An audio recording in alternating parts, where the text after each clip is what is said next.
ಮೇಲಿನ ಅಹಂನಿಂದ ಅರುಣಾನ ಮದ್ವೆ ಆದೆ. ಲೋಕನೇ ಹೀಗಿದೆ. ದುಡಿದಿದ್ದೆಲ್ಲ ಫುಲ್ ಪಾರ್ಟಿ ಮಾಡಿ ಖರ್ಚು ಮಾಡ್ತಿದ್ದೆ.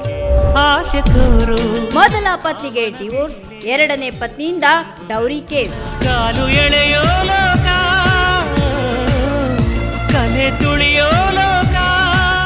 ಕನ್ನಡ ಚಿತ್ರರಂಗದ ಖ್ಯಾತ ಹಿರಿಯ ನಟ ಮೈಸೂರು ಲೋಕೇಶ್ ಅವರ ಪುತ್ರ ಆದಿ ಲೋಕೇಶ್ ಕೂಡ ಸಿನಿ ಪ್ರಿಯರಿಗೆ ಅಚ್ಚುಮೆಚ್ಚು. ಕಳನಟರಾಗಿ ನಾಯಕ ನಟನಾಗಿಯೂ ಸಹ ಆದಿ ಸಖತ್ತಾಗಿ ಸೌಂಡ್ ಮಾಡಿದ್ದಾರೆ.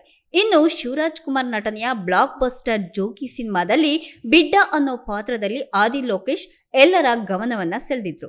ಅಲ್ಲಿಂದ ಆದಿ ಅವರನ್ನ ಬಹುತೇಕರು ಬಿಡ್ಡ ಅಂತಲೇ ಕರಿತಾ ಇದ್ರು. ಇನ್ನು ಪೂಜಾರಿ ಸಿನಿಮಾ ಮೂಲಕ ನಾಯಕ ನಟನಾಗಿಯೂ ಸಹ ಮಿಂಚಿದ್ದ ಅವರು ಕೆಲ ವರ್ಷಗಳಿಂದ ಸಿನಿಮಾಗಳಲ್ಲಿ ಅಷ್ಟಾಗಿ ಕಾಣಿಸ್ಕೊಳ್ಳಿಲ್ಲ. ಇನ್ನು ಇತ್ತೀಚೆಗೆ ಸಂದರ್ಶನವೊಂದರಲ್ಲಿ ಅವರು ತಮ್ಮ 2 ಮದುವೆ ಹಾಗೆ ಡಿವೋರ್ಸ್ ಸೇರಿ ವೈಯಕ್ತಿಕ ವಿಚಾರ ಹಾಗೆ ಖಾಸಗಿ ವಿಚಾರಗಳನ್ನ ಸಹ ಹಂಚಿಕೊಂಡಿದ್ದಾರೆ. ನನ್ನ ಮೊದಲ ಪತ್ನಿ ಸೌಮ್ಯ 2004ರಲ್ಲಿ ಮಗ ಹುಟ್ಟಿದ್ದ. ಹೆಂಡತಿ ಮಗು ಮೈಸೂರಿನಲ್ಲಿದ್ರು. ಒಂದು ಬಾರಿ ಮಾತ್ರ ನೋಡ್ಕೊಂಡು ಹೋಗಿದ್ದೆ. ಆಗ ಜೋಗಿ ಸಿನಿಮಾದಲ್ಲಿ ಫುಲ್ ಬ್ಯುಸಿ ಆಗಿದ್ದೆ. ಹಾಗಾಗಿ ನಾನು ಮೈಸೂರು ಕಡೆಗೆ ಬರೋಕೆ ಆಗ್ಲಿಲ್ಲ. ಇದೇ ವಿಚಾರಕ್ಕೆ ಮನಸ್ತಾಪ ಕೂಡ ಆಗಿತ್ತು. ಸೌಮ್ಯ ಅವ್ರನ್ನ ಮತ್ತೆ ವಾಪಸ್ ಬರುವಂತೆ ಕೇಳ್ಕೊಂಡೆ. ಆದ್ರೆ ಅವರು ತನ್ನ ತಂದೆ ಕಾಲ್ ಹಿಡಿದು ಕ್ಷಮೆಯನ್ನ ಕೇಳ್ಬೇಕು ಅಂತ ಹೇಳಿದ್ಲು. ಆಗ ನನಗೆ ಈಗೋ ಹರ್ಟ್ ಆಗಿತ್ತು. ಮದ್ವೆ ಆಗ್ಬೇಕಾದ್ರೆ ಅವರ ಕಾಲ್ ಹಿಡಿಲಿಲ್ಲ, ಈಗ ಯಾಕೆ ಹಿಡಿಬೇಕು ಅನ್ನೋ ಈಗೋ ಅಷ್ಟರ ಮಟ್ಟಿಗೆ ಇತ್ತು ನನಗೆ. ಬಳಿಕ ನಾನು ಬಿಂದಾಸ್ ಆಗಿಯೇ ಇದ್ದೆ. ಆಗ ನನಗೆ ಅರುಣ ಅನ್ನೋ ಮಾಡೆಲ್ನ ಪರಿಚಯ ಕೂಡ ಆಯ್ತು. ಅವರು ಆಗ್ಲೇ ಮಿಸ್ ಬೆಂಗಳೂರು ಅನ್ನೋ ಕಿರೀಟವನ್ನ ಮೂಡಿಗೇರಿಸಿಕೊಂಡಿದ್ರು. ಆಮೇಲೆ ನಾವಿಬ್ರು ಸಹ ಮದ್ವೆ ಆಗೋದಕ್ಕೆ ನಿರ್ಧಾರ ಕೂಡ ಮಾಡಿದ್ವಿ. ಬೆಂಗಳೂರಿನ ದೇವಸ್ಥಾನದಲ್ಲೇ ಮದ್ವೆ ಕೂಡ ಆದ್ವಿ. ಆಗ ಅದು ಭಾರಿ ವಿವಾದಕ್ಕೆ ಕೂಡ ಕಾರಣ ಆಗಿತ್ತು. ಯಾವುದೇ ಸಂಬಂಧವನ್ನ ಮುಗಿಸಿ ನಂತರ ಮತ್ತೊಂದು ಸಂಬಂಧದ ಕಡೆ ಹೋಗ್ಬೇಕಾಗಿತ್ತು. ಆಗ ಮದ್ವೆ ಸುದ್ದಿ ಪತ್ರಿಕೆಗಳಲ್ಲಿ ಕೂಡ ಪ್ರಕಟ ಆಗಿತ್ತು. ಆಗ ದೊಡ್ಡ ಸುದ್ದಿಯಾಗಿ ಮೊದಲ ಹೆಂಡತಿ ಸೌಮ್ಯ ನನಗೆ ನೇರವಾಗಿ ಮದ್ವೆ ಆಗಿದ್ದು ನಿಜಾನಾ ಅಂತ ಕೇಳಿದ್ಲು. ನಾನು ಹೌದು ಅಂತ ಕೂಡ ಹೇಳಿದೆ.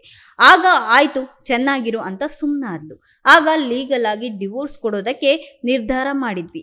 ಮತ್ತೆ ಮುಂದುವರೆದಂತೆ ನಾನು ಆಗ ಬ್ಯುಸಿಯಾಗಿದ್ದೆ. ದುಡಿದಿದ್ದೆಲ್ಲ ಫುಲ್ ಪಾರ್ಟಿಗೆ ಖರ್ಚು ಮಾಡ್ತಾ ಇದ್ದೆ. ಇವತ್ತಿನವರೆಗೂ ಸಹ ನಾನು ಡ್ರಗ್ಸ್ ಅನ್ನ ತೆಗೆದುಕೊಂಡಿಲ್ಲ. ನಾನು ಮನೆಯಲ್ಲೇ ಇರ್ತಾ ಇರಲಿಲ್ಲ. ಬಳಿಕ ನನಗೆ ಹಾಗೂ ಅರುಣಾ ಮಧ್ಯೆ ಕೂಡ ಗಲಾಟೆ ಶುರುವಾಗಿತ್ತು. ಅರುಣಾ ನನ್ನ ಮೇಲೆ ವರದಕ್ಷಿಣೆ ಕೇಸ್ ಕೂಡ ಹಾಕಿದ್ಲು. ಬಳಿಕ ನನ್ನ ಮೇಲಿನ ಕೇಸನ್ನ ವಾಪಸ್ ಪಡಿತಾರೆ. ಬಳಿಕ ಇಬ್ರು ಸಹ ದೂರ ಆಗಿದ್ವಿ. ನಮ್ಮಿಬ್ರಿಗೂ ಏನೂ ಬೇಕಾಗಿರ್ಲಿಲ್ಲ. ಅರುಣಾ ಮತ್ತೆ ಸೌಮ್ಯ ಇಬ್ರು ಸಹ ನನ್ನಿಂದ ನಯಾ ಪೈಸೆ ಪರಿಹಾರವನ್ನ ಸಹ ಕೇಳಿಲ್ಲ. ಆಗ ಹಲವು ವರ್ಷಗಳ ಕಾಲ ಒಬ್ಬನೇ ಇದ್ದೆ. ನಂತರ ನಾನು ಮತ್ತೆ ನನ್ನ ಮೊದಲ ಪತ್ನಿ ಸೌಮ್ಯ ಒಂದಾಗಿದ್ವಿ. ಅರುಣ ಕೂಡ ಮತ್ತೊಂದು ಮದುವೆ ಆಗಿದ್ರು ಅಂತ ತಮ್ಮ ಜೀವನದಲ್ಲಿ ಎದುರಾದಂತಹ ತಿರುವುಗಳನ್ನ ಆದಿ ಬಿಚ್ಚಿಟ್ಟಿದ್ದಾರೆ. ಸೌಮ್ಯ ವಿಚಾರದಲ್ಲಿ ಅಹಂನಿಂದಲೇ ನಾನು ಅರುಣಾನ 2ನೇ ಮದುವೆ ಆಗಿದ್ದು. ನಾನು ಅನ್ನೋ ಅಹಂ ಹೋದಾಗ ನಿಜವಾದಂತಹ ಜೀವನ ಅರ್ಥ ಆಗುತ್ತೆ. ಈ 2 ಘಟನೆ ಬಳಿಕ ನನಗೆ ನಿಜವಾದಂತಹ ಪ್ರೀತಿ ಸಂಬಂಧದ ಮೌಲ್ಯಗಳ ಬಗ್ಗೆ ಅರ್ಥ ಆಯ್ತು.